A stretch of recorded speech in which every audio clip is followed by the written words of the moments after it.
আমরা নামাজ পড়ার কথা বুঝি,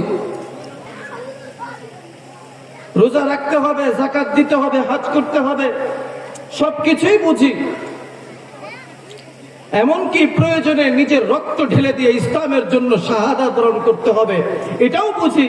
কিন্তু হালাল উপার্জন করতে হবে, হালাল খাদ্য খেতে হবে, হারামকে ত্যাগ করতে হবে। সুদ খাওয়া যাবে না, ঘুষ খাওয়া যাবে না, ব্যবসায় মিথ্যা বলা যাবে না, ছলনা করা যাবে না, ছল ছাতুরি করা যাবে না, পণ্যের দোষ ত্রুটি গোপন রাখা যাবে না, ওজনে কম দেওয়া যাবে না, মিথ্যা বলে কোনো পণ্য বিক্রি করা যাবে না, ভালো মন্দের মিশ্রণ করা যাবে না, অন্যের উপরে জুলুম অত্যাচার করে টাকা উপার্জন করা যাবে না। এই কথাগুলো কেন জানি আমি মানতে পারি না। আল্লাহ বলছেন, লা তাকুলু আমওয়ালাকুম বাইনাকুম বিল বাতিলি ইল্লা আন তাকুনা তিজারাতান আন তারাদিম মিনকুম। পরস্পরের সম্মতিতে তুমি যদি ব্যবসা করো, এই ব্যবসায়ী পণ্যই তোমার জন্য ভক্ষণ করা বৈধ। আর জুলুম নির্যাতন করে, মিথ্যা বলে, ছল ছাতুরি করে তুমি যে অর্থ উপার্জন করতেছো, লা তাকুলু আমওয়ালাকুম বাইনাকুম বিল বাতিলি, এটা তোমার জন্য ভক্ষণ করা বৈধ নয়। হালাল উপার্জন ছাড়া বিকল্প কোনো পথ, বিকল্প কোনো পদ্ধতি আমার নাজাতের জন্য নাই। নাজাত যদি পেতে হয়, পরকালে যদি নাজাত পেতে হয়, তাহলে অবশ্যই আমাকে হালাল খাদ্য গ্রহণ করতে হবে। রাসূল করিম সাল্লাল্লাহু আলাইহি ওয়াসাল্লাম হাদিসে পাকের মধ্যে বলেন, কুল্লু জাসাদিন নাবাত মিন সুহতিন ফান্নারু আওলা বিহি। প্রত্যেক ওই শরীর যেটা হৃষ্টপুষ্ট হইতে হারামের মাধ্যমে, হারাম খাওয়ার মাধ্যমে বেড়ে উঠলো, হারাম খাওয়ার মাধ্যমে শক্তি সঞ্চয় হইল, হারাম খাওয়ার মাধ্যমে গোশত হইছে, হারাম খাওয়ার মাধ্যমে তরতাজা যুবকে পরিণত হইছে, ওই শরীরের জন্য জাহান্নামের আগুনই উত্তম। আসসালামু আলাইকুম ওয়া রাহমাতুল্লাহি ওয়া বারাকাতুহু।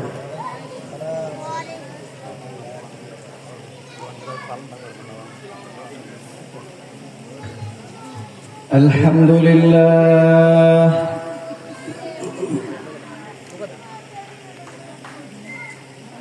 আলহামদুলিল্লাহিল্লাযী খালাকানা ওয়া লাম নাকু শাইআ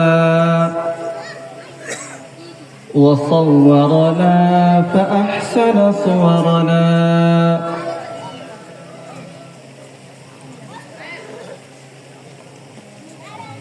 وأرسل علينا الأنبياء والمرسلين جميعا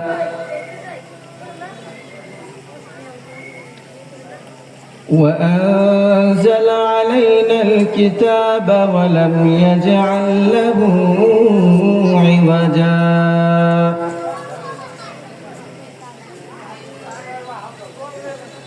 ونشهد أن لا إله إلا الله وحده لا شريك له ونشهد أن سيدنا وسندنا وحبيبنا وحبيب ربنا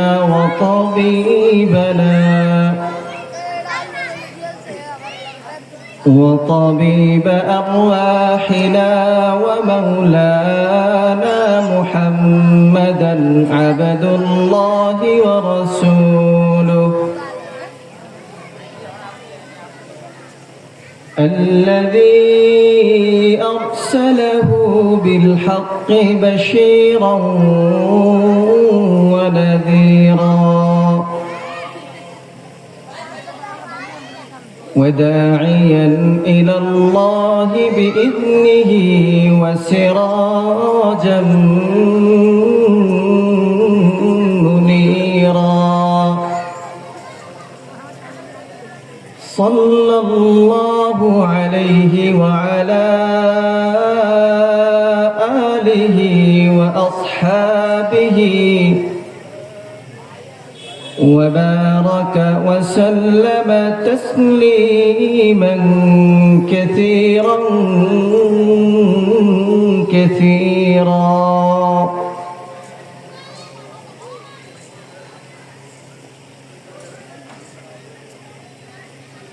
أما بعد بعد فأعوذ بالله من الشيطان الرجيم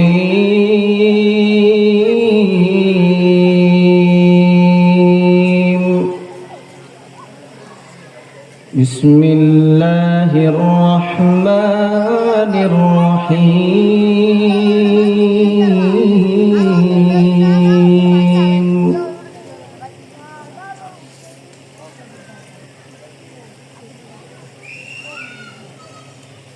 يا أيها الرسل كلوا من الطيبات واعملوا صالحا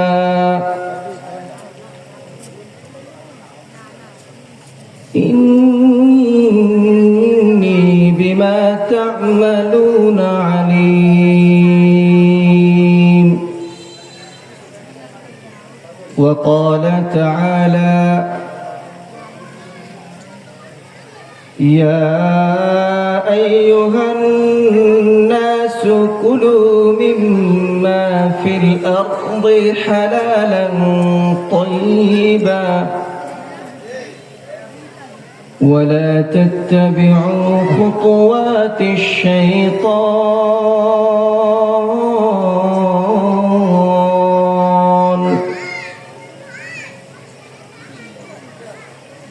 إنه لكم عدو مبين صدق الله المولانا العظيم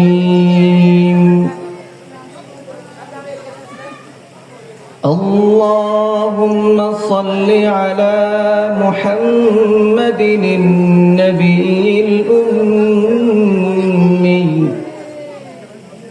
وعلى آله وسلم تسليما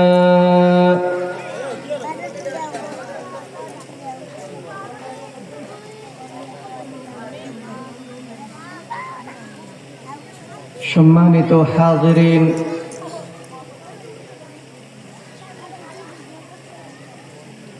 উপস্থিত উলামায়ে কেরাম,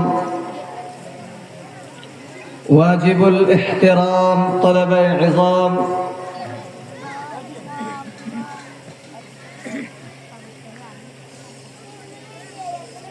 পর্দার আড়ালের মা ও বোনেরা,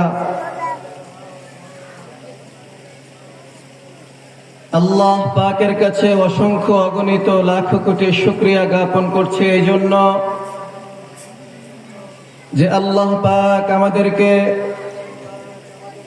কুরআন ও হাদিসের নিসবতে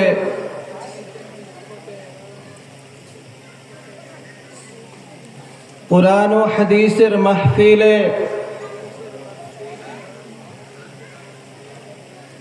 কুরআন ও হাদিসের আলোচনা করা ও শ্রবণ করার তৌফিক দান করেছেন এবং এই মহান মজলিসে উপস্থিত থেকে ওই হাদিস যে হাদিসে রাসূল করিম সাল্লাল্লাহু আলাইহি ওয়াসাল্লাম বলেছেন, যেই মজলিসে কোরআনের আলোচনা হয়, যেই মজলিসে কোরআন তিলাওয়াত হয়, যখন ওই মজলিস শেষ হয় তখন এক ফেরেশতা ঘোষণা করতে থাকে, কুমু মাগফুরান লাকুম ক্বাদ বুদ্দিলাত সাইয়্যাতিকুম বিল হাসানাত। তোমরা এমন ভাবে উঠো যে তোমাদেরকে ক্ষমা করে দেওয়া হয়েছে এবং তোমাদের গুনাহগুলোকে নেকি দ্বারা পরিবর্তন করে দেওয়া হয়েছে। এই জন্য মাওলা পাকের কাছে কালিমাত শুকর আদায় করি, আলহামদুলিল্লাহ।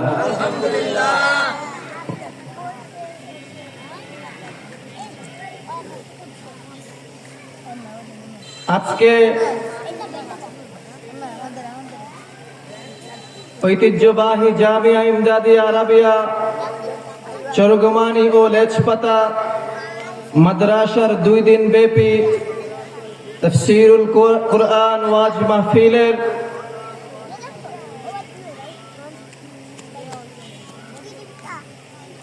আয়োজক বৃন্দ ও হিতাকাঙ্ক্ষী যারা রয়েছেন,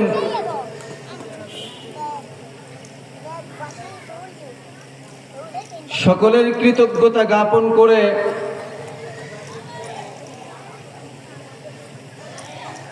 মহান রবের শুকর আদায় করে আলোচনা শুরু করছি।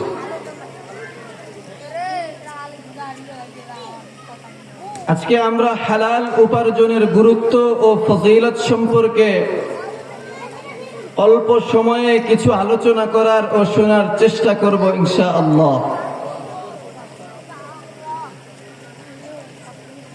তবে এর পূর্বেই ঘোষণা করে দিতে চাই,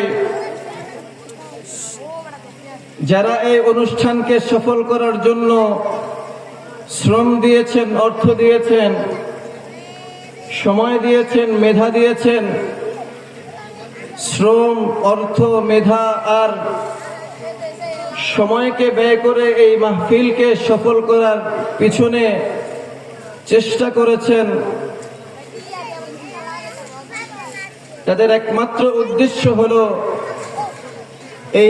এই ময়দান থেকে, এই মঞ্চ থেকে কিছু দ্বীনি খোরাক, দিলের খোরাক, রুহের খোরাক মানুষ গ্রহণ করতে পারে। অতএব আলোচনা চলাকালীন সময়ে আমরা এদিক সেদিক ঘোরাফেরা করা, অনর্থক গল্প গুজবে লিপ্ত থাকা, হাঁটাহাঁটি করা, আড্ডা দেয়া, এটা মোটেও এই অনুষ্ঠানের সৌন্দর্য নয়। এজন্য অল্প সময়ের জন্য নিজের সমস্ত ব্যস্ততা থেকে নিজেকে মুক্ত করে মাহফিলের প্যান্ডেলের ভিতরে এসে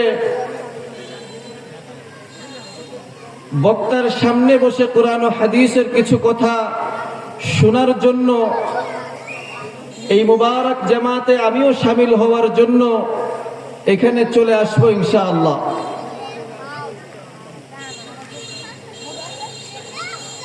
আল্লাহ পাক মানুষকে জীবন বিধান হিসেবে ইসলাম দিয়েছেন। এরপরে বলেছেন উদখুলু ফিস সিলমি কাফা, পরিপূর্ণভাবে ইসলামে প্রবেশ করো।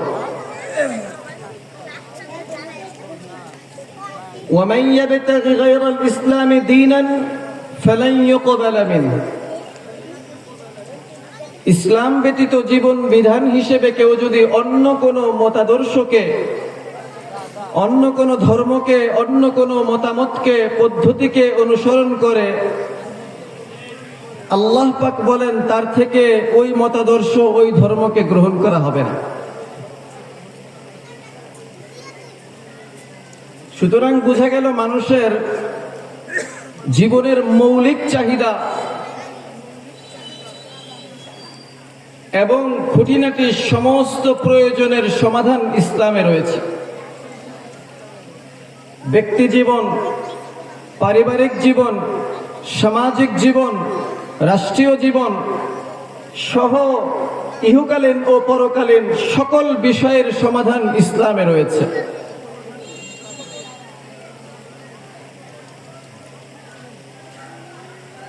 আবার আল্লাহ পাক মানুষকে শ্রেষ্ঠ মাখলুক হিসেবে সৃষ্টি করেছেন, আশরাফুল মাখলুকাত করে বানিয়েছেন। বানিয়েই ক্ষেন্তর অন্যায়, বরং আল্লাহ পাক ঘোষণা করতেছেন হুয়াল্লাযী খালাকা লাকুম মা ফিল আরদি জামিআ, হে মানুষ,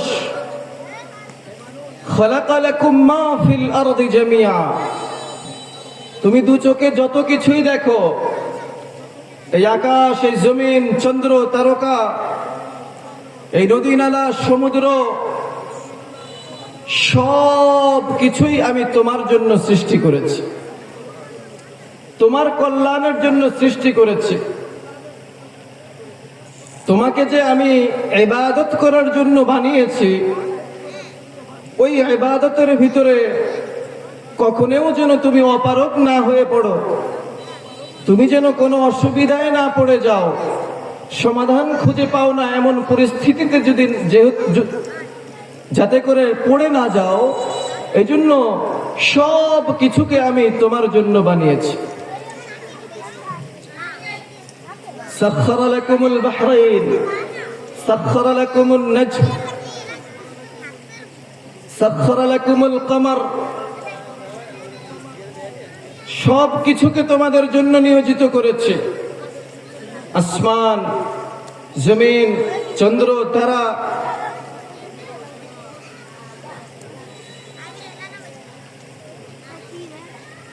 এই সব কিছুকে আল্লাহ পাক মানুষের জন্য বানিয়েছেন।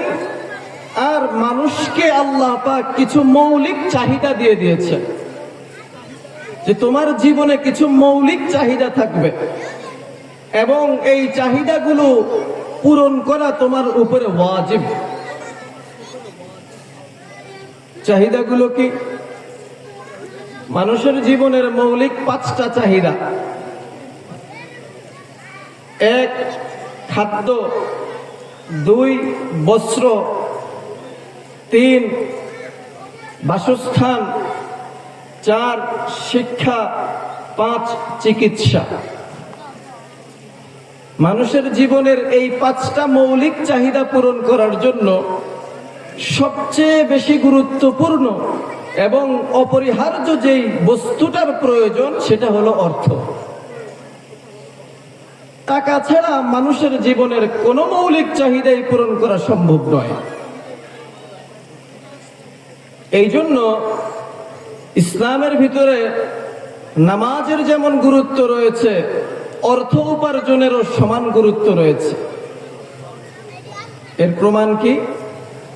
কোরআনে পাকের মধ্যে আল্লাহ পাক 82 জায়গায় নামাজের কথা বলছেন,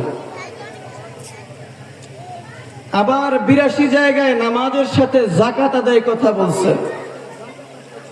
বলেন, যাকাত আদায় এটা অর্থের সাথে সম্পৃক্ত কি সম্পৃক্ত না? যদি অর্থের সাথে সম্পর্ক রাখে যাকাত, তার মানে বোঝা গেল যাকাত ফরজ হওয়া পর্যন্ত মানুষের উপার্জনের প্রয়োজন হয়।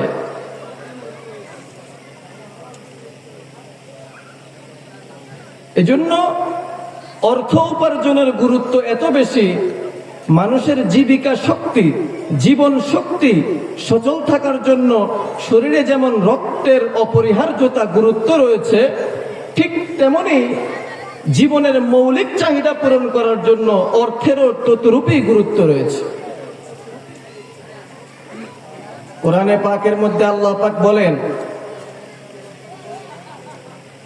فإذا قضيت الصلاة فانتشروا في الأرض وابتغوا من فضل الله। তুমি যখন নামাজ আদায় করো, নামাজ আদায় করা শেষ হলে ফান্তাশিরু ফিল আরদ, তোমরা জমিনের ভিতরে ছড়িয়ে পড়ো। ওয়াবতাগু মিন ফাদলিল্লাহ, এবং আল্লাহ তাআলার অনুগ্রহ তালাশ করো। আল্লামা কুরতুবী রাহমাতুল্লাহি আলাইহি এই আয়াতের তাফসীরে বলেন, ফাইদা ফারাদতুম মিনাস সালাত ফান্তাশিরু ফিল আরদ ফিত তিজারাতি ওয়াত তাসাররুই ফি হাওয়াইজিকুম। যখন তুমি নামাজ পড়া শেষ করো, তখন তুমি ব্যবসা ও তোমার জীবনের অন্যান্য প্রয়োজনগুলো পুরা করার জন্য যেই উপার্জন করতে তোমার প্রয়োজন, সেটার পিছনে তুমি ছুটতে থাকো। তার মানে নামাজের পরেই আল্লাহ পাক রিজিক তালাশ করার জন্য জমিনে ছড়ায় পড়তে বলছে। তার মানে আমাকে কি করতে হবে? অর্থ উপার্জন করতে হবে। এইটা নামাজ যেমন ফরজ তেমনি ফরজ। হাদিসে পাকের মধ্যে বলেন, কাসবুল হালালি ফরিদাতুন বা'দাল ফরিদা, হালাল উপার্জন অন্যান্য ফরজ ইবাদতের মতোই, বা নামাজ যেমন ফরজ, রোজা যেমন ফরজ, যাকাত যেমন ফরজ, হজ যেমন ফরজ, সেই ফরজগুলোর পরেই আরেকটি ফরজ হলো হালাল উপার্জন করা। যেহেতু মৌলিক চাহিদা পূরণ করার জন্য অর্থ উপার্জন করতে হবে, সুতরাং অর্থ উপার্জনটা হতে হবে হালাল পদ্ধতিতে। হালাল পদ্ধতিতে যদি আমার উপার্জন না হয়, তাহলে যদিও বাহ্যিক দৃষ্টিতে ইহকালীন জীবনে বোঝা যাবে যে আমি একটু ভালো আছি, একটু মনে হয় ভালো খাচ্ছি, ভালো ঘরে থাকতেছি, কিছু বেশি জমির মালিক হইছি, কিন্তু পরকালে এর জন্য ভয়াবহ শাস্তি ও জাহান্নাম অনিবার্য।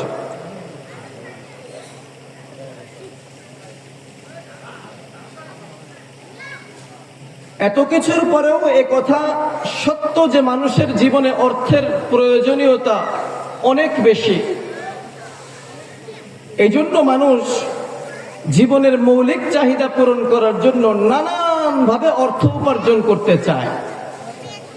সন্তানের চাহিদা, স্ত্রীর চাহিদা, সমাজের অন্যান্য চাহিদা, বাবা মার চাহিদা, ছেলে সন্তানের পড়াশোনার খরচ, ছেলে মেয়েদের খাদ্য বস্ত্র এগুলো দেওয়ার খরচ, স্ত্রীর নাফকা শুকনার খরচ, বাজার ঘাটের খরচ, নিজের জীবনের ব্যক্তিগত খরচ, সব মিলিয়ে মানুষ যে আর্থিক প্রয়োজনীয়তা অনুভব করে, সেজন্য যে কোনো ভাবেই মানুষ অর্থ উপার্জনের পেছনে ছুটতে থাকে।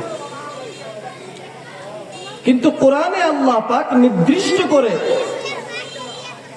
অর্থ উপার্জনের পদ্ধতি, অর্থ উপার্জনের মাধ্যম স্পষ্টভাবে বর্ণনা করে দিয়েছেন। যদি এই পদ্ধতিতে তুমি অর্থ উপার্জন করো, তোমার জন্য হালাল হবে। এর বিপরীত কোন পদ্ধতিতে তুমি অর্থ উপার্জন করলে সেটা তোমার জন্য হারাম হবে।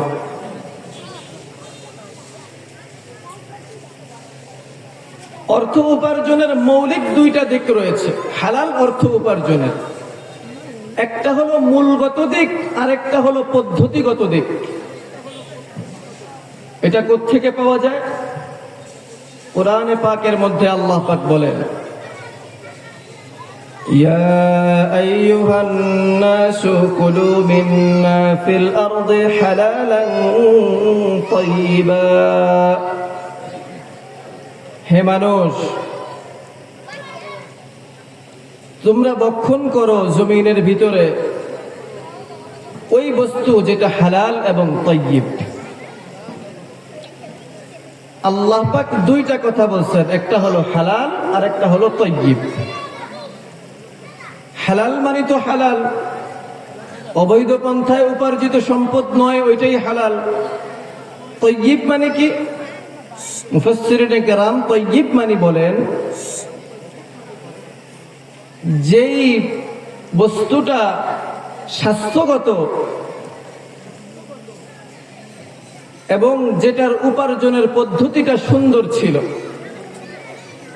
কিন্তু একটা তাফসীরের ভিতরে এই হালাল এবং তাইয়্যিবের দুইটা ভিন্ন ভিন্ন সুন্দর কথা বলেছেন। সেটা হলো যে হালাল মানে অর্থ উপার্জনের মূলগত দিক, আর তাইয়্যিব মানে অর্থ উপার্জনের পদ্ধতিগত দিক।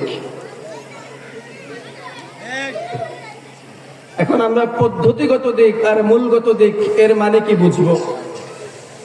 মূলগত দিক মানে হলো আমি যেই বস্তুটা উপার্জন করতেছি সেটা মূলটা হালাল কি হারাম। বলেন, গরুর গোশত খাওয়া হালাল না হারাম? বলেন, শুকরের গোশত খাওয়া হালাল না হারাম? হারাম। মূলগত দিক, যে বস্তুটা উপার্জন করতেছি সেটা কি হালাল নাকি হারাম। আরেকটা হলো পদ্ধতিগত দিক, হালাল জিনিসই উপার্জন করতেছি কিন্তু আমার পদ্ধতিটা সঠিক ছিল না। বলেন, টাকা উপার্জন করা বৈধ নাকি অবৈধ? বলেন, টাকা উপার্জন করা এটা বৈধ না অবৈধ? বৈধ। টাকা উপার্জন করা বৈধ না? কিন্তু যদি কেউ সুদ খায়, যদি ঘুষ খায়, যদি ব্যবসায়ী মিথ্যা বলে পণ্য বিক্রি করে টাকা উপার্জন করে, পদ্ধতিগত দিক থেকে এই উপার্জনটা হারাম। টাকাটা মূল উপার্জন করা বৈধ ছিল, কিন্তু পদ্ধতিটা হারাম অবলম্বন করার কারণে এই টাকাটাও হারাম হয়ে গেছে। বুঝাইতে পারছি? একটা হলো মূলগত দিকে হালাল হতে হবে, আর একটা পদ্ধতিগত দিকেও হালাল হতে হবে।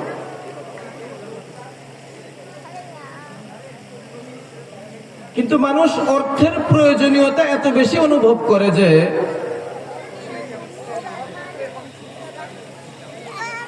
যে মানুষ বিভিন্নভাবে অর্থ উপার্জন করার চেষ্টা করে। তার মধ্য থেকে সর্বপ্রথম বা কিছু পদ্ধতি বা কিছু মাধ্যম নিয়ে আমরা আলোচনা করতে পারি। একটি মাধ্যম হলো ব্যবসা বাণিজ্য। মানুষ যখন সুদভিত্তিক লেনদেনকে অর্থ উপার্জনের মাধ্যম হিসাবে গ্রহণ করছে, মানুষকে বুঝাইছে, অর্থনীতিবিদরা বুঝাইছে, তুমি যদি 10 টাকা লাগায়া 15 টাকা পাও, এটা তোমার জন্য লাভজনক। তখন আল্লাহ পাক কোরআনে পাকের মধ্যে ঘোষণা করছেন, আহাল্লাল্লাহুল বাই'a ওয়া হাররামার রিবা। মূলগত দিক হালাল হওয়ার জন্য তোমার জন্য আমি ব্যবসাকে হালাল করেছি আর সুদকে হারাম করেছি। সুদ হারাম, যে কোনো ভাবে সুদ হারাম। ব্যবসা তোমার জন্য হালাল। ব্যবসা হালাল শুধু তাই নয়, রাসূল করিম সাল্লাল্লাহু আলাইহি ওয়াসাল্লাম বলেন, আলাইকুম বিত-তিজারা ফাইন্না ফিহা 9 আ'শারির রিজক। তোমাদের জন্য ব্যবসা রয়েছে এবং ব্যবসার ভিতরে রিজিকের 9.1 মানে 10 ভাগের 9 ভাগ রিজিক ব্যবসার মধ্যে রয়েছে। সাহাবায়ে কেরাম রাসূল করিম সাল্লাল্লাহু আলাইহি ওয়াসাল্লাম এবং অনেক আম্বিয়ায়ে কেরাম অর্থ উপার্জনের জন্য ব্যবসা করেছে।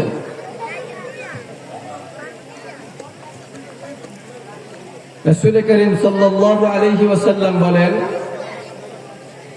التاجر الصدوق الأمين مع النبيين والصديقين والشهداء। সৎ ব্যবসায়ী, আমানতদার ব্যবসায়ীর হাসর নাসর নবী, শুহাদা এবং সত্যবাদীদের সাথে হবে। এজন্য ব্যবসায়ীর কাজ হলো ব্যবসার ভিতরে সততা বজায় রাখা। ব্যবসার ভিতরে শুধুমাত্র লাভ করবে, মুনাফা করবে, এই মানসিকতা থেকে বের হয়ে আসা। জনকল্যাণ, মানুষের সেবা করার মানসিকতা নিয়ে ব্যবসা করা এবং অধিক পরিমাণে বিক্রি, লাভ কম, এই পদ্ধতি অবলম্বন করা। কিন্তু ব্যবসায়ীরা মানুষকে ঠকানোর জন্য অধিক পরিমাণে বিক্রি হবে এই পথে চেষ্টা না করে, যতটুকুই বিক্রি হবে সেখান থেকে বেশি লাভ করতে হবে এই পথে চলতেছে। যার ফলে সমাজের ভিতরে এই অর্থনৈতিক সামঞ্জস্যতা না থাকার কারণে গরিব দুঃখীর ভিতর, গরিব ধনীর ভিতরে ভেদাভেদ হচ্ছে। ধনীরা আরো ধনী হয়ে যাচ্ছে, গরিবরা আরো হতদরিদ্র হয়ে পড়তেছে। যদি অর্থনৈতিক ভারসাম্য ঠিক থাকে, তাহলে ধনী ব্যক্তিরা যাকাত দিবে, এটা আল্লাহর আদেশ। আবার অর্থ উপার্জনের জন্য হালাল পন্থা পন্থায় উপার্জন করতে হবে, এটাও আল্লাহর আদেশ।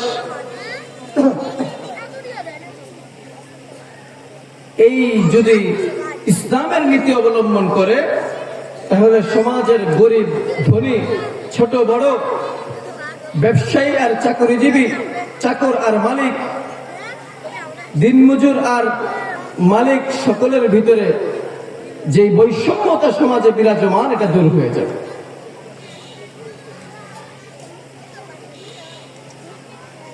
এই জন্য ব্যবসায়ীরা হালাল পন্থায় ব্যবসা করবে, অর্থাৎ মিথ্যা বলে পণ্য বিক্রি করবে না, ওজনে কম দিবে না, ভালো মন্দের মিশ্রণ করবে না, পণ্যের গুণাগুণ, পণ্যের পরিমাণ গোপন করবে না, শুধুমাত্র বেশি মুনাফা করতে হবে এই নিয়তে ব্যবসা করবে না।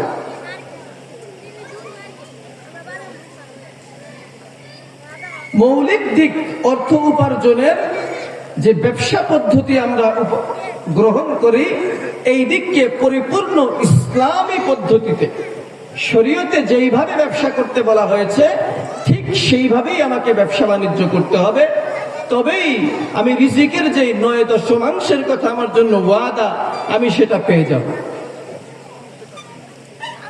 2 নম্বর হলো চাকরি।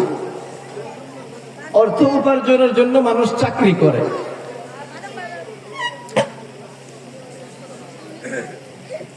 হাদিসে পাকের মধ্যে রাসূল করিম সাল্লাল্লাহু আলাইহি ওয়াসাল্লাম বলেন, কুল্লুকুম রাঈন ওয়া কুল্লুকুম মাসউলুন আন রাঈয়াতিহি। তোমরা প্রত্যেকেই একজন দায়িত্বশীল ব্যক্তি এবং তোমাদের প্রত্যেককেই নিজ নিজ জিম্মাদারি সম্পর্কে, দায়িত্ব সম্পর্কে প্রশ্ন করা হবে যে তুমি তোমার দায়িত্ব ঠিকমতো পালন করছো কিনা। সমাজের ভিতরে স্বায়ত্তশাসিত নিজের প্রতিষ্ঠান, ব্যাংক, বিমা, বিভিন্ন প্রতিষ্ঠানে মানুষ অর্থ উপার্জনের জন্য চাকুরিতে নিয়োগ হয়, যে আমাকে মাসিক এত টাকা দিলে আমি আপনার কোম্পানিতে চাকরি করব, আপনার দোকানে চাকরি করব, আপনার প্রতিষ্ঠানে চাকরি করব। কিন্তু কাজ হলো, আমি যেই জিম্মাদারি নিয়ে আমি নিয়োগ নিচ্ছি, আমার পরিপূর্ণ জিম্মাদারি পালন যদি না করি, আল্লাহ পাক আমার এই দায়িত্ব সম্পর্কে, জিম্মাদারি সম্পর্কে প্রশ্ন করবেন, আমার থেকে হিসাব নেবেন। তোমাকে অর্থনীতি বিভাগে দায়িত্ব দিয়েছিলাম, কি পালন করেছো? শিক্ষা ব্যবস্থার দায়িত্বে তুমি ছিলা, তুমি সেই দায়িত্ব কতটুকু পালন করেছো? ধর্ম মন্ত্রণালয়ে তোমার দায়িত্ব ছিল, তুমি কি দায়িত্ব পালন করেছো? তোমাকে জনপ্রতিনিধি হিসেবে মেম্বার বানানো হয়েছিল, চেয়ারম্যান বানানো হয়েছিল, এমপি, মন্ত্রী, মিনিস্টার, প্রধানমন্ত্রী বানানো হয়েছিল। এরা প্রত্যেকেই চাকুরির আওতাভুক্ত। রাষ্ট্রের চাকর হিসেবে তোমাকে নিয়োগ দেওয়া হয়েছিল, তুমি তোমার দায়িত্ব কতটুকু পালন করছো?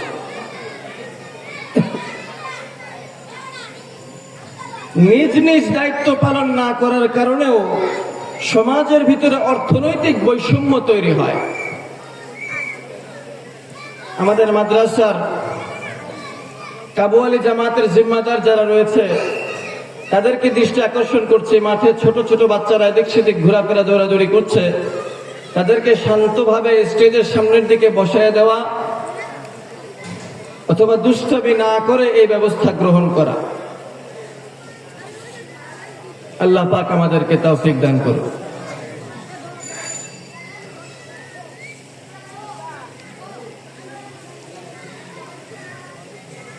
এজন্য চাকুরির ভিতরে যদি আমি নিজ নিজ দায়িত্ব পালন না করি, দায়িত্বের প্রতি অবহেলা থাকার কারণে মানুষ সুদ খায়, ঘুষ খায়, অল্প টাকার কাজ বেশি টাকায় করে,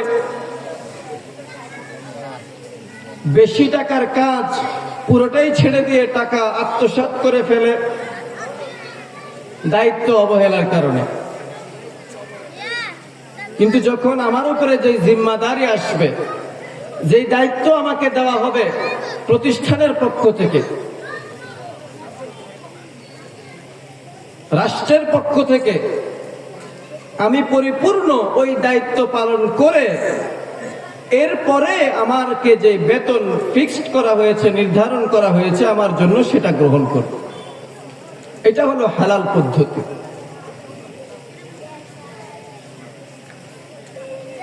আরেকটা হলো কৃষিকাজ।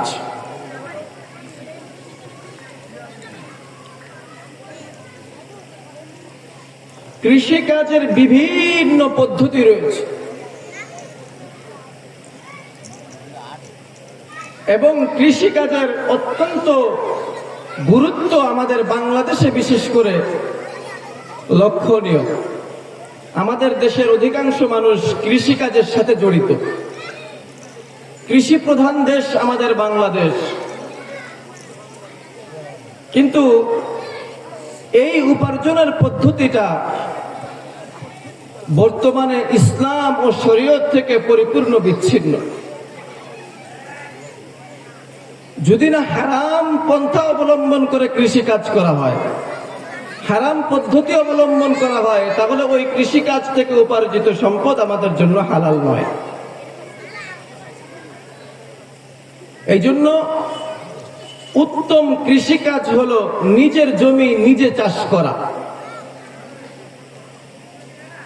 হাদিসে পাকের মধ্যে আসছে, মান কানাত লাহু আরদুন ফালইয়াজরাহা, যার জমি রয়েছে তার জন্য উচিত হলো সে যেন চাষবাস করে, কৃষিকাজ করে, নিজের জমি নিজে চাষ করে। নিজের জমি নিজে চাষ করলে ওই চাষাবাদের ফসল, ওই জমি থেকে উপার্জিত অর্থের ভিতরে হারাম হওয়ার সম্ভাবনা নাই বললেই চলে। দ্বিতীয় হলো নিজের জমিকে এমন ব্যক্তিকে ভোক্তা অধিকার হিসেবে দিয়ে দেওয়া, যে ব্যক্তির কোনো জমি নাই, বলবে যে তুমি আমার জমি চাষবাস করে খাও।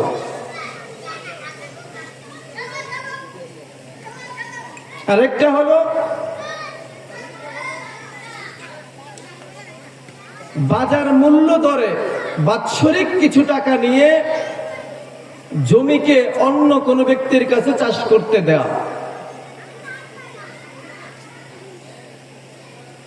আমাদের সমাজে জমি বর্গার এই পদ্ধতিতে একটা হারাম পন্থার প্রচলন রয়েছে। সেটা হলো জমি বন্ধক দেয়, যে আমি আপনাকে জমিটা দিলাম বন্ধক হিসেবে, আপনি আমাকে 20,000 টাকা দিবেন, আমি যখন আপনাকে টাকা ফেরত দিব আপনি আমাকে জমি দিয়ে দিবেন।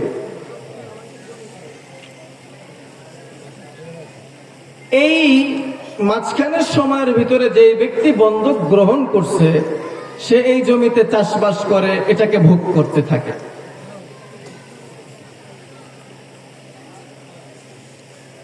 তো ইসলাম বলে এইভাবে জমি বন্ধক রেখে যে টাকা তুমি দিলা, আবার এই জমিকে তুমি ভোগ করতে থাকলা 1 বছর পর্যন্ত, আবার টাকা গ্রহণকারী টাকা ফেরত দিলে তাকে জমি দিয়ে দিলা, এই পদ্ধতিতে জমি বন্ধক দেওয়া সম্পূর্ণ হারাম, এটা জায়েজ নাই। নিয়ম হলো বন্ধকি বস্তু কখনোই ব্যবহার করা যাবে না। যেভাবে তোমাকে দিয়েছে সেভাবেই তোমার গ্রহণ করতে রাখতে হবে, আবার ফেরত দিতে হবে। তুমি এর থেকে কোনো উপার্জন, চাষাবাদ কিছুই করতে পারবে না। সেম এই প্রচলনটা পশু বর্গা দেওয়ার ক্ষেত্রেও বিদ্যমান। গরু ছাগল বর্গা দেওয়া হয় কিছু পদ্ধতিতে, কিছু চুক্তিতে। 1 নম্বর চুক্তি, যে এই পশু 50,000 টাকা দিয়ে কিনে তোমাকে দিলাম, তুমি লালন পালন করবা। যখন এই পশুটা বিক্রি করে দিব বিক্রি করার পরে আমার মূলধন যে 50,000 সেটা আমি নিয়ে নিব, লাভ যেটা হবে লাভের অর্ধেক তুমি নিবা, অর্ধেক আমি নিব। হবে কি হয় কি হয় না? আরেকটা পদ্ধতি হলো, আমার পশুটা তোমাকে কিনে দিলাম, তুমি লালন পালন করবা, এই পশুর প্রথম বাচ্চা তুমি নিবা, দ্বিতীয় বাচ্চা আমি নিব, পরের বাচ্চা তুমি নিবা, পরের বাচ্চা আমি নিব, একটা তোমার একটা আমার, অর্ধেক অর্ধেক। শরীয়তের দৃষ্টিকোণ থেকে এই উভয় সুরতের বর্গা পশু এটা জায়েজ নাই। এই উপার্জন হারাম পন্থায় উপার্জন। সেটা কেন? কারণ হলো ইসলামের নীতি হলো এই ক্ষেত্রে শ্রম নীতি আছে। শ্রম নীতি কি? শ্রম নীতি হলো তুমি যখন কর্মচারী নিয়োগ করবা, কর্মচারীর বেতন কত, তার মজুরি কত, এটাও তোমার নির্ধারিত করে নিতে হবে, নির্ধারণ করে নিতে হবে।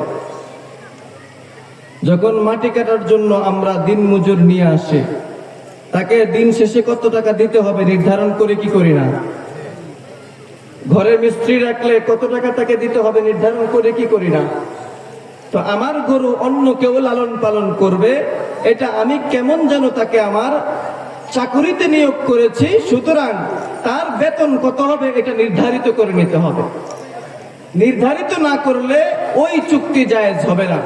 বলেন, প্রচলিত নিয়মের এই বর্গা পদ্ধতিতে পশু দেওয়ার সময় পশু লালন পালনকারী ব্যক্তিকে কত টাকা দেওয়া হবে এটা কি নির্ধারণ করা হয়েছে? যেহেতু নির্ধারণ করা হয় না, সে কি পাবে? তার কোনো সিউরিটি নাই, গ্যারান্টি নাই। 50,000 টাকা দিয়ে গরু কিনে দিলেন, গরু বিক্রি হয়েছে 45,000 টাকা। চুক্তি ছিল যা লাভ হইব তার অর্ধেক অর্ধেক। এই গরু থেকে লাভ হয়েছে? লস হয়েছে কত? তাহলে যে ব্যক্তি লালন পালন করছে তারা কি দিবে?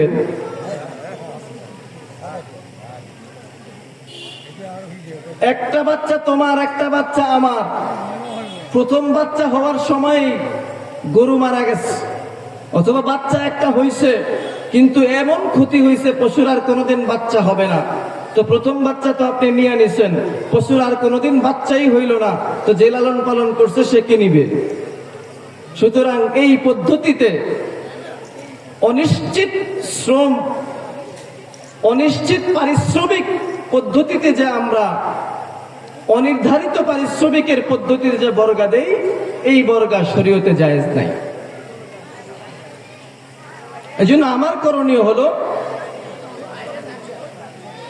শরীয়তের সঠিক পন্থায় আমাকে অর্থ উপার্জনের পিছনে ছুটা।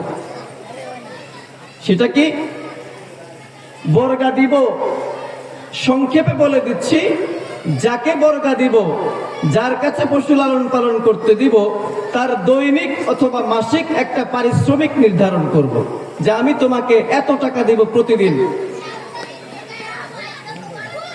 এই পারিশ্রমিক ছাড়া তার আর কোনো পাওনা দেওয়া তার সাথে থাকবে না। এবং এই পশুর লালন পালনের যত খরচ সেটা আপনার নিজেরই বহন করতে হবে, কারণ গরু আপনার, ছাগল আপনার। আপনি এটা করতে পারেন যে তোমাকে তো দৈনিক 100 টাকা দিব, তো তুমি এই পশুর দুধ বিক্রি করে এই পশুর যে ভরণ পোষণ, ঘাস ইত্যাদি খাবার দাবারের এগুলো খরচ বহন করবা। অতিরিক্ত থাকলে ওই 100 টাকার যে চুক্তি তোমার সাথে, সেই টাকাটা দৈনিক 100 টাকা করে গ্রহণ করবা। যদি টাকা অতিরিক্ত থাকে আমাকে দিয়ে দিবা, যদি শর্ট পরে আমি তোমাকে দিব। কিন্তু গরু আমার, এটার সম্পূর্ণ লাভ লস আমার, তোমার এর সাথে কোনো সম্পর্ক নাই। এটা হলো সঠিক পদ্ধতি।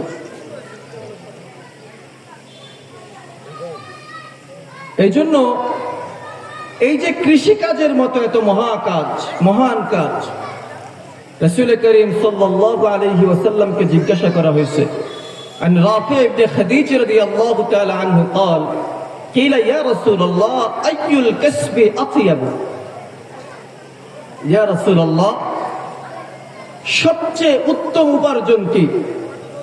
রাসূল করিম সাল্লাল্লাহু আলাইহি ওয়াসাল্লাম বলেন, আমালুর রাজুলি বিয়াদিহি ওয়া কুল্লু বাইইন মাবরুর। ব্যক্তি নিজে পরিশ্রম করে যে উপার্জন করে এবং সততার সাথে যে ব্যবসা করা হয়, এগুলো সবচেয়ে উত্তম উপার্জন। এজন্য আমার কৃষিকাজ, মাথার ঘাম পায়ে ঝরিয়ে আমি রোদের ভিতরে, উত্তপ্ত রোদের ভিতরে জমি চাষ করি, আর আমার পদ্ধতি হলো হারাম, পদ্ধতি হলো গলত, শরীয়তের কোনো দিক নির্দেশনা মানলাম না, এই অর্থ আমার জন্য অকল্যাণ বয়ে আনা ছাড়ার কোনো কাজে আসবে না। এই জন্য মৌলিক চাহিদা পূরণ করতে হবে ঠিক, কিন্তু উপার্জন হতে হবে হালাল পদ্ধতিতে। যদি হালাল উপার্জন না করি, তাহলে আমি নানাবিধ ক্ষতির ভিতরে পড়ে যাব। হালাল উপার্জন করতে হবে এই জন্য যে হালাল উপার্জন একটি অলঙ্ঘনীয় আমল, এটা কখনোই তরক করা যাবে না। রাসূল করিম সাল্লাল্লাহু আলাইহি ওয়াসাল্লাম বলেন, এক জামানা আসবে যখন মানুষ কোত্থেকে উপার্জন হচ্ছে এই ভ্রুক্ষেপ করবে না, আমিনাল হালাল আম মিনাল হারাম, এই উপার্জন কি হালাল ভাবে আসলো না হারাম পন্থায় আসলো, এই কোন চিন্তা ভেদাভেদ তার থাকবে না। সুতরাং সর্বোপরি সর্বক্ষণিক ভাবে আমাদের হালাল উপার্জন করার পিছনেই মেহনত করতে হবে এবং আমার টার্গেট এবং পদক্ষেপ হালাল উপার্জনের পিছনেই হতে হবে। মানুষ শ্রম, মেধা আর সময়ের সঠিক ব্যবহারে উপার্জন করার জন্য মাঠে নামে। আমি আমার শ্রম, মেধা এবং সময়কে হারাম পদ্ধতিতে উপার্জন করার পিছনে যদি ব্যয় করি, পরিশেষে আমার জন্য অকল্যাণ, আমার জন্য আল্লাহ তাআলার পক্ষ থেকে মারাত্মক হুমকি আর জাহান্নামের শাস্তির কথা আমাকে শোনানো হয়েছে। এই জন্য আমার কাজ হলো হালাল উপার্জন করতেই হবে, কারণ হালাল উপার্জন না করলে আমার দোয়া কবুল হবে না। দোয়া কবুল হওয়ার পূর্ব শর্ত হলো আমার উপার্জিত সম্পদ হালাল হতে হবে। রাসূল করিম সাল্লাল্লাহু আলাইহি ওয়াসাল্লাম বলেন, আদ-দুআ হুয়াল ইবাদাহ, দোয়া একটা ইবাদত, কিন্তু এই ইবাদতটা আল্লাহর পক্ষ থেকে আল্লাহর কাছে কবুল হওয়ার জন্য শর্ত হলো আমার উপার্জন এবং আমার খাদ্য হালাল হতে হবে। কেননা হাদিসে পাকের মধ্যে আল্লাহ পাক, আল্লাহ রাসূল বলেন, ইন্নাল্লাহা তাইয়্যিবুন লা ইয়াকবালু ইল্লা তাইয়্যিবান, আল্লাহ পবিত্র, পবিত্র ছাড়া কোনো কিছুকেই আল্লাহ পাক গ্রহণ করেন না। আর আল্লাহ পাক মানুষকে ওই জিনিসেরই আদেশ করছেন যেটা নবী রাসূলদেরকে আদেশ করছেন। এরপরে আল্লাহ পাক আয়াত বলেন, ইয়া আইয়ুহার রাসূল কুলু মিনাত তাইয়্যিবাতি ওয়া'মালু সালিহা, হে রাসূল সকল, হে রাসূলেরা, কুলু মিনাত তাইয়্যিবাত, তুমি পবিত্র খাদ্য গ্রহণ করো, হালাল খাদ্য গ্রহণ করো, ওয়া'মালু সালিহা, এরপরে নেক কাজ করো।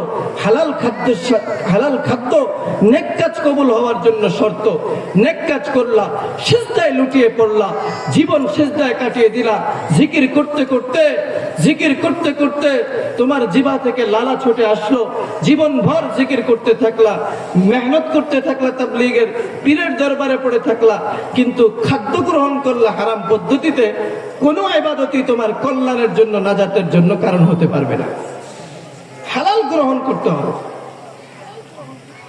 এই আয়াত শোনার পরে সাদ ইবনে আবি ওয়াক্কাস রাদিয়াল্লাহু তাআলা আনহু বলতেছেন, ইয়া রাসূলুল্লাহ উদউলি, আমার জন্য দোয়া করেন,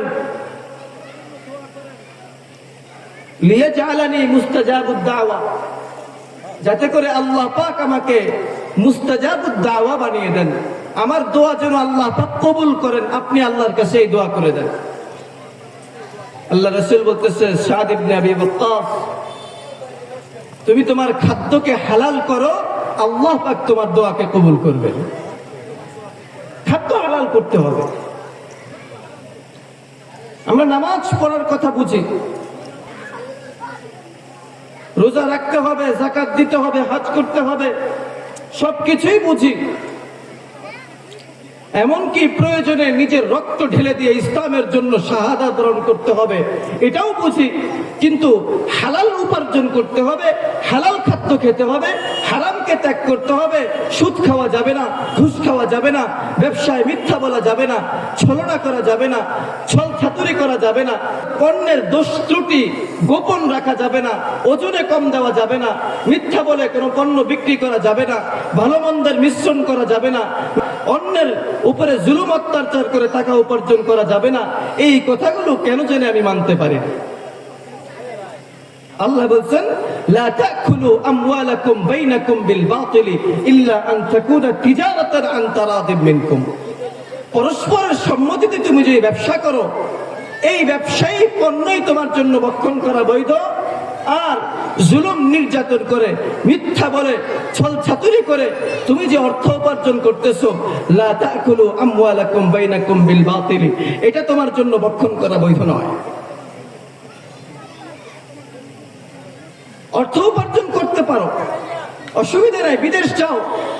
হাদিসে পাকের মধ্যে, কোরআনে পাকের মধ্যে আসছে, وآخرون يضربون في الأرض يبتغون من فضل الله وآخرون يقاتلون في سبيل الله। একদল জমিনে ভ্রমণ করবে অর্থ উপার্জনের জন্য। তাফসীরের ভিতরে আয়াতের ব্যাখ্যা লেখে, এই মুসাফিরিনা ফিল আরদি ইয়াবতাগুনা মিন ফাদলিল্লাহ ফিত তাজ মাতাজিরি ওয়াল মাকাসিবি। ব্যবসার কাজে, উপার্জনের কাজে মানুষ জমিনের ভিতরে ছড়ায় পড়বে, জমিনের ভিতরে চেষ্টা করবে। এইটাই আল্লাহ পাক এই আয়াতের ভিতরে বলছে। এর দ্বারা বোঝা যায় বিদেশ গমন করা অর্থ উপার্জনের জন্য, এটাও ইসলামের একটা ইবাদত। অর্থ উপার্জন করা অন্যান্য ইবাদতের মতোই একটা ইবাদত। সুতরাং নামাজ যেমন আমি হারাম পদ্ধতিতে করতে পারি না, নামাজ যেমন আমি নাপাক অবস্থায় পড়তে পারি না, রোজা যেমন রোজা রাখা অবস্থায় নাফরমানি করতে পারি না, হজ করা অবস্থায় নাফরমানি করতে পারি না, আল্লাহ তাআলার অন্যান্য বিধিবিধান, অন্যান্য ইবাদত করার ক্ষেত্রেও কোন ধরনের অনিসলামিক কাজ, কোরআন ও শরীয়তের, কোরআন সুন্নাহর বহির্ভূত কোনো কাজকে এর ভিতরে যদি আমি অন্তর্ভুক্ত করি, ওই ইবাদত আর ইবাদত থাকবে না, ওইটা আমার জন্য হালাল হবে না, সম্পূর্ণ হারাম হয়ে যাবে আমার জন্য। এই জন্য হালাল উপার্জন ছাড়া বিকল্প কোনো পথ, বিকল্প কোনো পদ্ধতি আমার নাজাতের জন্য নাই। নাজাত যদি পেতে হয়, পরকালে যদি নাজাত পেতে হয়, তাহলে অবশ্যই আমাকে হালাল খাদ্য গ্রহণ করতে হবে। রাসূল করিম সাল্লাল্লাহু আলাইহি ওয়াসাল্লাম হাদিসে পাকের মধ্যে বলেন, কুল্লু জাসাদিন নাবাত মিন সুহতিন ফান্নারু আওলা বিহি। প্রত্যেক ওই শরীর যেটা হৃষ্টপুষ্ট হইতে হারামের মাধ্যমে, হারাম খাওয়ার মাধ্যমে বেড়ে উঠলো, হারাম খাওয়ার মাধ্যমে শক্তি সঞ্চয় হইল, হারাম খাওয়ার মাধ্যমে গোশত হইছে, হারাম খাওয়ার মাধ্যমে তরতাজা যুবকে পরিণত হইছে, ওই শরীরের জন্য জাহান্নামের আগুনই উত্তম। ছোটবেলায় হাদিস পড়েন নাই, লা ইয়াদখুলুল জান্নাতা জাসাদুন গুযিয়া বিল হারাম। যে শরীর হারাম খাদ্য গ্রহণ করে সেটা কখনোই জান্নাতে প্রবেশ করবে না, পড়েন নাই নাকি? আমার জাহান্নাম আমার জন্য অবধারিত শুধুমাত্র হারাম খাওয়ার কারণে। মসজিদে কপালে দাগ পড়ায় ফেলছে সেজদা দিতে দিতে,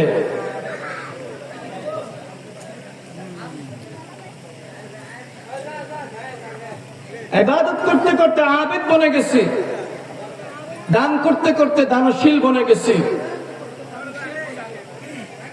আমি বড় বুজুর্গ হয়ে গেছি, বড় মুহাদ্দিস হয়ে গেছি, বড় আলেম হয়ে গেছি, কিন্তু আমার খাদ্যের ভিতরে হারাম ঢুকে গেছে। আল্লাহ পাকের ইজ্জতের কসম, আমার জন্য জাহান্নামই অবধারিত। লা ইয়াদখুলুল জান্নাতা জাসাদুন গুযিয়া বিল হারাম। দোয়া কবুল, পরকালের মুক্তি, জাহান্নাম থেকে বাঁচার সর্বপ্রথম এবং একটি অনিবার্য শর্ত হলো আমাকে হালাল খাদ্য গ্রহণ করতে হবে, হারামকে পরিত্যাগ করতে হবে।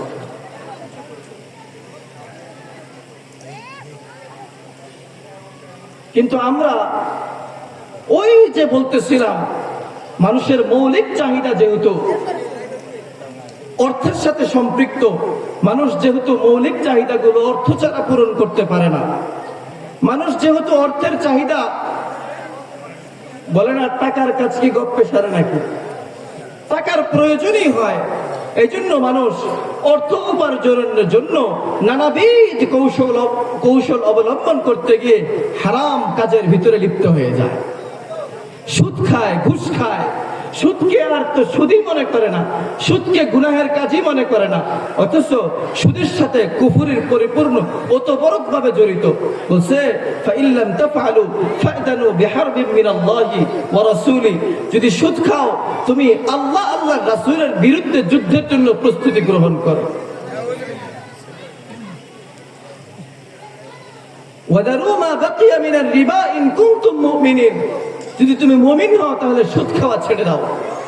হাদিসে পাকের মধ্যে ৭২টা সুদের শাস্তির কথা উল্লেখ রয়েছে, তার ভিতরে সবচেয়ে ছোট যে গুনাহ সেটা হলো আপন মায়ের সাথে জিনা করার গুনাহ, নাউজুবিল্লাহ। কিন্তু আমি অবলীলায় সুদ খাচ্ছি, বিভিন্ন কৌশল অবলম্বন করে সুদ খাচ্ছি, চক্রবর্তী হারে সুদ খাচ্ছি, হাজি সাহেব, গাজী সাহেব, ধনী, জমিদার, কোনো ভেদাভেদ নাই, সবাই সুদ খাচ্ছে।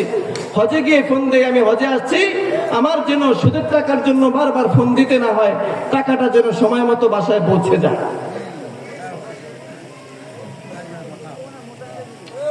সুদখোরের ছড়াছড়ি, এই জন্য ধনীরা যাকাত থেকে দূরে, গরিবরা যাকাত পাওনা পাওয়া থেকে দূরে।